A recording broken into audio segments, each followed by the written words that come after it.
you ever heard that General Grant was a terrible general? This is a really common thing that you'll hear about General Grant in discussing the U.S. Civil War, but the thing is almost all of that is slander. General Grant was actually incredibly good at being a general, which is why Lincoln replaced everybody else until he got to him. And most of the slander that you hear against Grant is from his competitors at the time who didn't like him because they were the ones who got removed from their position, were the friends of the guys who lost their positions. And so in reality, Grant was actually a really good general. One of these things that you'll hear about him is that he was just completely ruthless for his own troops. He was more than willing to let the blood flow on the battlefield. But in reality, loss of life and injury in his battles that he was a part of were really no different than most of the other ones anyone else participated in.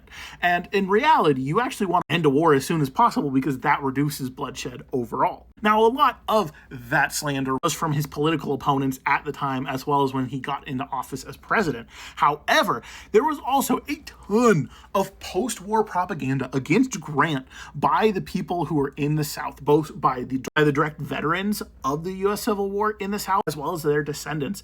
And this is also a big part of them elevating a lot of the Southern generals like Robert E. Lee and making it seem like he was the most amazing general of all time while trying to bring Grant down. So if you actually believe those things, you might have gotten taken in by some Southern propaganda.